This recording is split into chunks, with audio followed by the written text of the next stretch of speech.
नमस्कार, मैं सौरभ आपका एसके बुक्स के यूट्यूब चैनल पर स्वागत करता हूं। आज हम बात करने वाले हैं दिल्ली पुलिस भर्ती के बारे में। मेरे पीछे आपको 3 पुस्तक दिखाई दे रही है। तीनों पुस्तकें एसके बुक्स की है। एक है दिल्ली पुलिस सिपाही भर्ती परीक्षा, जिसमें 2020 पेपर के साथ दी गई है। लेटेस्ट पैटर्न पे इसे डिज़ाइन किया गया है। दूसरा है दिल्ली पुलिस कांस्टेबल के लिए 24 अभ्यास पेपर सेट है, जिसके प्रत्येक प्रश्न का ऑनलाइन वीडियो सॉल्यूशन भी उपलब्ध है। लगभग इसमें 2400 प्रश्न दिए गए हैं। एकदम लेटेस्ट पैटर्न पे इसे डिज़ाइन किया गया है। और एक पुलिस भर्ती परीक्षा के लिए सामान्य ज्ञान है, जिसमें Haryana police, Delhi police, Uttar Pradesh police में आपकी सहायता देगी पुस्तक। तो ये तीनों पुस्तकें किसी भी एग्ज़ाम को आपको बहुत सहायता देगी। आइए हम शुरुआत करते हैं दिल्ली पुलिस सामान्य ज्ञान में। आज हम जिस टॉपिक को देखेंगे उसका नाम है महाजनपद, मगध और मौर्य वंश के कुछ महत्वपूर्ण प्रश्न। तो देखिए, प्रश्न नंबर 1 क्या है। महापद्म नंद ने ब्लैंक के राज्य पर शासन किया। तो हम सबसे पहले समझते हैं महापद्म नंद। तो देखिए, महापद्म नंद नंद वंश के शासक हैं। तो नंद वंश के शासक महापद्म नंद का शासन जहां पर था, आंसर आएगा डी, मगध में।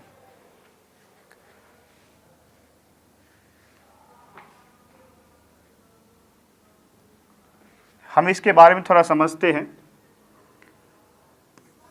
मगध 16 महाजनपद में सबसे शक्तिशाली महाजनपद था और इसमें 4 प्रमुख राजवंश है।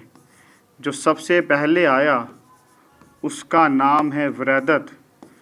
वृद्धत के बाद आएगा हर्यक वंश और हर्यक वंश के बाद आएगा शिशुनाग वंश और शिशुनाग वंश के बाद आता है नंद वंश। और नंद वंश का जो अंतिम शासक है घनानंद, घनानंद की हत्या करेंगे चंद्रगुप्त मौर्य।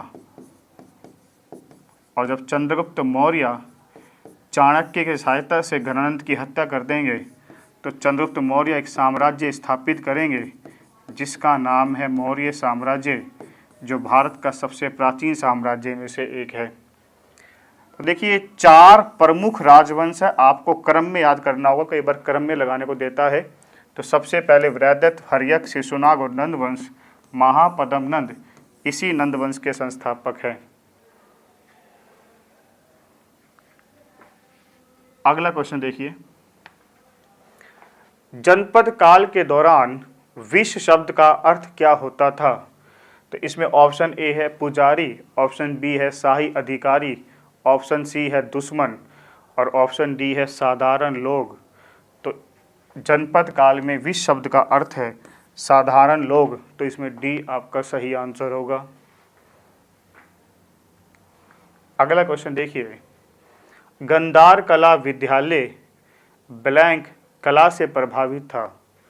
ऑप्शन ए है चीनी और जापानी, ऑप्शन बी है फारसी और तुर्की, ऑप्शन सी है कोरियाई और मंगोलियाई और ऑप्शन डी है ग्रीक और रोमन। तो हम थोड़ा समझते हैं इसके बारे में। जो गंधार कला है ये कुषाण वंश के समय विकसित हुई थी। इसी गंधार कला को बौद्ध कला के नाम से भी जानते हैं। गंधार कला एक प्रकार की मूर्ति कला है और इस गंधार कला में ग्रे बलुआ पत्थर का प्रयोग होता था।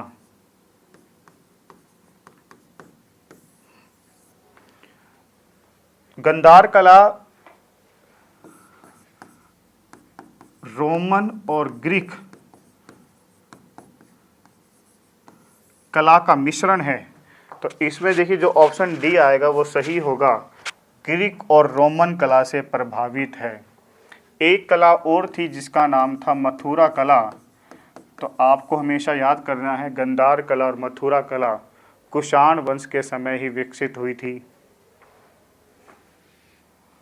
अगला क्वेश्चन देखिए, महाजनपदों के युग के दौरान उज्जैन की राजधानी थी। ऑप्शन ए है अवंती, ऑप्शन बी है पांचाल, ऑप्शन सी है मगध और ऑप्शन डी है कौशल। महाजनपद के युग, हम अगर इसके बारे में थोड़ा समझे तो देखिए, प्राचीन भारत में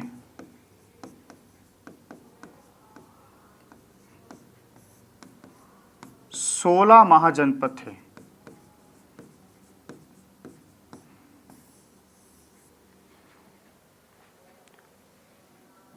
इन 16 महाजनपद का उल्लेख एक जैन ग्रंथ है जिसका नाम है भगवती सूत्र।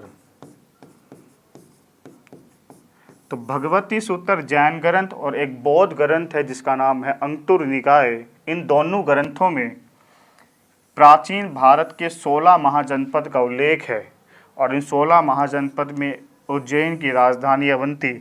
तो इसमें ऑप्शन ए सही हो जाएगा। इसमें जो ऑप्शन डी है कौशल, ये श्रावस्ती, और पांचाल जो है इसकी राजधानी आ जाएगी काम्पिल्य। तो पंचाल की राजधानी तो काम्पिल्य और कौशल की राजधानी है श्रावस्ती। मगध में तो आपने अभी देखा ही था, इसमें 4 राजवंश प्रमुख थे। अगला क्वेश्चन देखिए, कहा जाता है कि मगध के निम्नलिखित शासकों में से किसने वज्जियों को हराने के लिए बुद्ध से सलाह लेने के लिए अपने वास्कार नामक मंत्री को भेजा। तो ऑप्शन ए है शिशुनाग, ऑप्शन बी है बिंबिसार, ऑप्शन सी है बिंदुसार और ऑप्शन डी है अजातशत्रु। तो देखिए, इसमें हम एक वंश को समझते हैं जिसका नाम है हर्यक वंश। इस हर्यक वंश के 3 प्रमुख शासक हैं। एक का नाम है बिंबिसार जो इस वंश के संस्थापक है। दूसरा हमें समझना है अजातशत्रु के बारे में।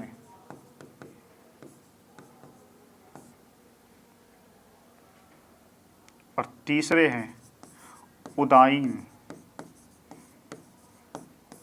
तो देखिए, ये जो वास्कार नामक मंत्री है ये अजातशत्रु के थे और वज्जियों को हराने के लिए इन्होंने गौतम बुद्ध के पास सलाह लेने के लिए भेजा था। तो इसमें जो ऑप्शन डी होगा वो सही है। और अजातशत्रु के समय ही पहला बौद्ध सम्मेलन हुआ था राजगृह में।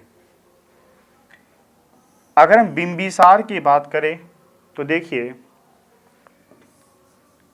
बिंबिसार ने अवंती के राजा जिनका नाम है चंद्रप्रघोट, तो अवंती के राजा चंद्रप्रघोट के साथ युद्ध किया था।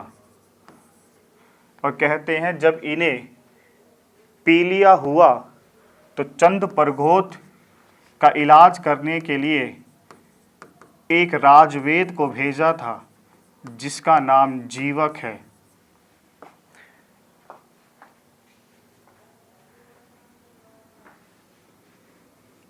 आगे देखिए,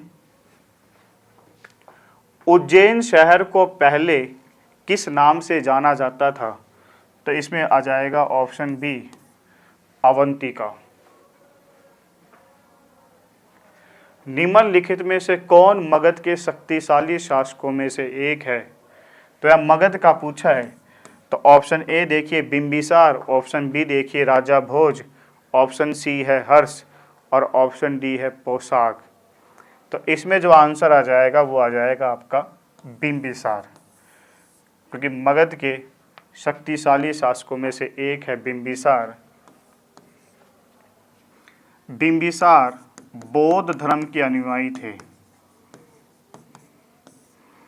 एक पॉइंट तो आपको ये याद करना है।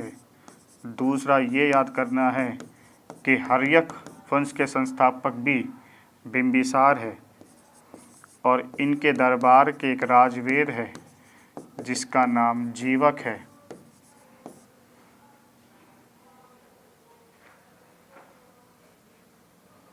अगला क्वेश्चन देखिए, मौर्य प्रशासन में सीमा शुल्क और टोल कलेक्टर को क्या कहा जाता था? ऑप्शन ए है शुल्काध्यक्ष, ऑप्शन बी है अक्षपतलाध्यक्ष, ऑप्शन सी है नवाध्यक्ष और ऑप्शन डी है अमात्य। तो देखिए, इसमें जो सीमा शुल्क और टोल कलेक्टर, इसे मैं ये कह सकता हूं कि व्यापारिक कर वसूलने का जो काम मौर्य प्रशासन में करते थे, तो इसमें जो आंसर ए आएगा वो सही होगा। चुंगी कर एक प्रकार से वसूलने का काम यही करते थे। जो अक्षपतलाध्यक्ष है ये मौर्य प्रशासन में महालेखाकार होते थे। जो नवाध्यक्ष है ये जहाज रानी विभाग के अध्यक्ष होते थे। और जो अमात्य है, देखिए अमात्य पर भी काफ़ी क्वेश्चन पेपर में पहले पूछा जा चुका है। तो देखिए, अमात्य मराठा साम्राज्य के संस्थापक छत्रपति शिवाजी महाराज थे और छत्रपति शिवाजी महाराज के दरबार में अष्टप्रधान होते थे। तो अष्टप्रधान में सबसे बड़ा जो पद था वो पेशवा था। पेशवा को हम प्रधानमंत्री इस मराठा साम्राज्य के मानते थे। और एक होते थे अमात्य, और जो अमात्य है ये वित्त मंत्री या मैं इसे राजस्व मंत्री भी कह सकता हूँ। तो एग्ज़ाम में अगर पूछा जाता है कि छत्रपति शिवाजी महाराज के दरबार में जो अष्टप्रधान थे उनमें वित्त मंत्री कौन होते तो आप बताएंगे अमात्य। एक होते थे अष्टदिग्गज, और जो अष्टदिग्गज है ये विजयनगर साम्राज्य के जो महान शासक हैं कृष्ण देव राय प्रथम के दरबार में होते थे। अगला क्वेश्चन देखिए, निम्नलिखित सम्राटों में से किसने मूल रूप से प्रसिद्ध बौद्ध साची स्तूप का निर्माण किया? जो ये साची स्तूप है ये मध्य प्रदेश के रायसेन जिले में है। इसका निर्माण 3री शताब्दी में अशोक ने करवाया था, जिसने कलिंग युद्ध के बाद बौद्ध धर्म को अपनाया था। और जो 200 रुपये का जो नोट है उस 200 रुपये के नोट पर सांची के स्तूप का ही चित्र अंकित किया गया है। तो इसमें जो ऑप्शन ए है वो सही होगा, अशोक। अगला क्वेश्चन देखिए 10 नंबर, अशोक के साम्राज्य के किस भाग में उसके अभिलेख खरोष्टी लिपि में लिखे गए हैं? तो अशोक भारत का प्रथम शासक है जिसने अपने प्रजा को संबोधित करने के लिए अभिलेखों का प्रयोग किया। तो अशोक भारतीय इतिहास का पहला शासक है जिसने अभिलेखों के माध्यम से अपनी जनता को संबोधित किया। और अशोक ने अपने अभिलेखों में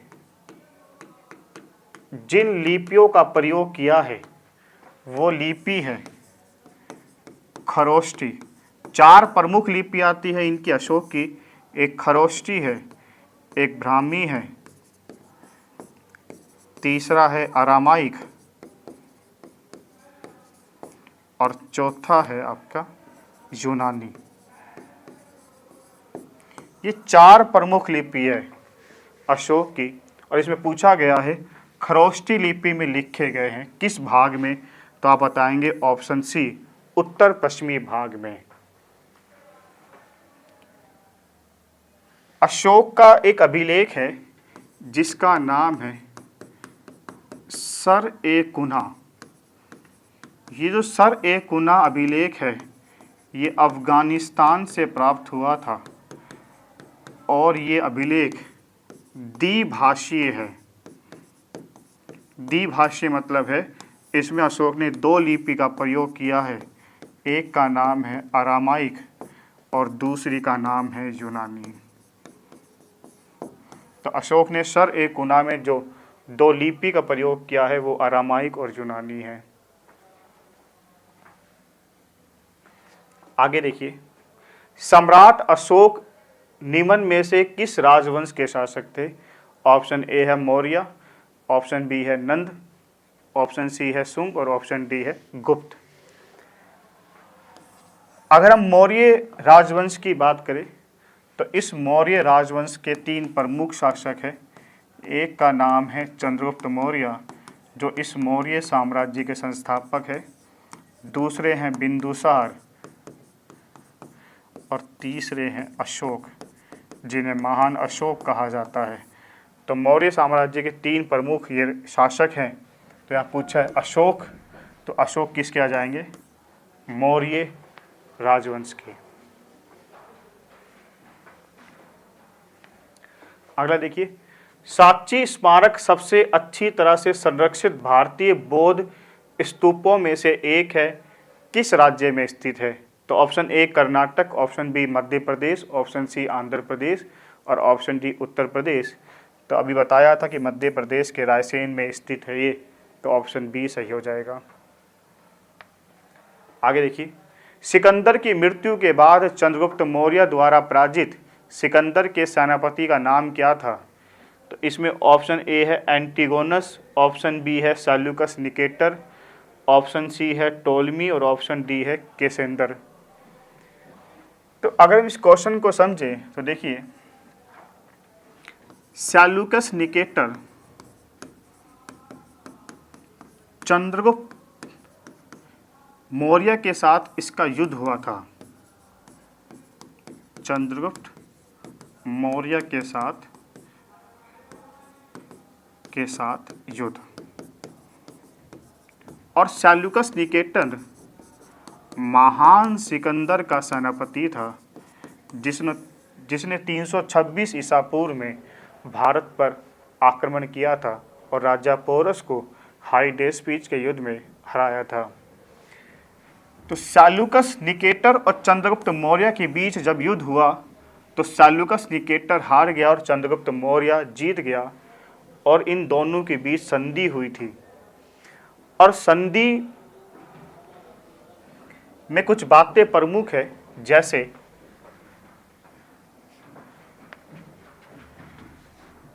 संधि में पहली बात तो ये है कि सेल्यूकस निकेटर ने अपनी पुत्री हेलेना का विवाह चंद्रगुप्त मौर्य से किया। इस संधि की दूसरी प्रमुख बात यह है कि चंद्रगुप्त मौर्य ने 500 हाथी सेल्यूकस निकेटर को दिए हैं। ये महत्वपूर्ण है कि सेल्यूकस निकेटर को चंद्रगुप्त मौर्य ने 500 हाथी दिए थे इसी संधि के तहत। तीसरा ये है कि सेल्यूकस निकेटर ने अपने एक राजदूत जिसका नाम है मैगस्थनीज को चंद्रगुप्त मौर्य के दरबार में नियुक्त किया। तो यहाँ पे जो ऑप्शन बी आ जाएगा सेल्यूकस निकेटर।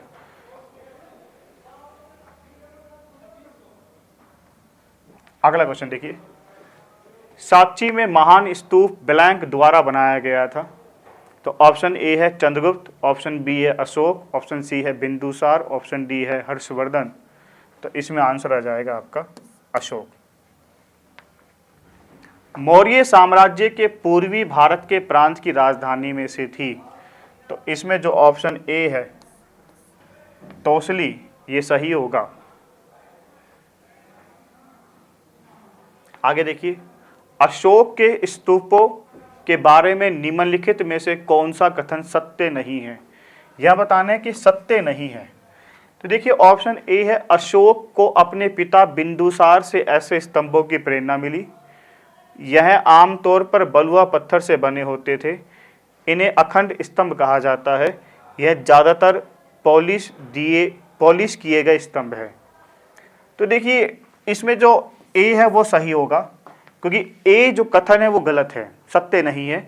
क्योंकि अशोक को अभिलेख लिखने की जो प्रेरणा है वो ईरान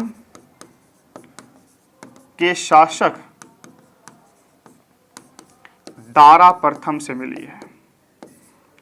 दारा प्रथम से, अपने पिता बिंदुसार से नहीं मिली है। और बाकी इसमें सारे कथन सही है। और अशोक के अभिलेखों को पढ़ने का जो प्रथम प्रयास है वो 1837 में जेम्स प्रिसैम्प ने किया था। अगला क्वेश्चन देखिए, सुरसेन महाजनपद की राजधानी कहाँ थी? ऑप्शन ए है विराटनगर, ऑप्शन बी है तक्षशिला, ऑप्शन सी है काशी और ऑप्शन डी है मथुरा। तो इसमें जो सही आंसर आएगा वो मथुरा हो जाएगा, डी। 16 जाने माने महाजनपदों में से सबसे महत्वपूर्ण महाजनपद कौन सा था? ऑप्शन ए है मगध, ऑप्शन बी है कौशल, ऑप्शन सी है वत्स और ऑप्शन डी है अंग। तो सबसे महत्वपूर्ण महाजनपद तो आ जाएगा मगध। आगे देखिए, सारनाथ में स्थित लोयन कैपिटल किससे संबंधित है? तो ऑप्शन ए है अशोक, ऑप्शन बी है अकबर, ऑप्शन सी है कनिष्क और ऑप्शन डी है उपयुक्त में से कोई नहीं। तो ये जिससे संबंधित है वो अशोक है, तो ऑप्शन ए सही होगा। आगे देखिए, किस भारतीय शासक का राज्य विस्तार भारत से बाहर था? तो ऑप्शन ए है चंद्रगुप्त मौर्य, ऑप्शन बी है कनिष्क, ऑप्शन सी है चंद्रगुप्त मौर्य और कनिष्क दोनों और ऑप्शन डी है इनमें से कोई नहीं। तो इसमें जो सी है वो सही होगा, चंद्रगुप्त मौर्य और कनिष्क दोनों का ही है। चंद्रगुप्त मौर्य मौर्य वंश के हैं और कनिष्क कुषाण वंश के हैं, जिनके समय चौथा बौद्ध सम्मेलन कुंडलवन कश्मीर में हुआ था, जिसके अध्यक्ष वसुमित्र थे।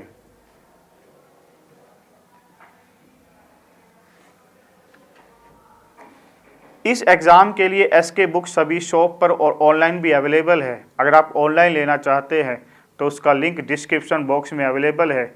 इस चैनल पर हम दिल्ली पुलिस भर्ती और अन्य सभी भर्तियों से संबंधित इम्पोर्टेंट जानकारियाँ और स्टडी मटेरियल भी उपलब्ध कराते रहेंगे।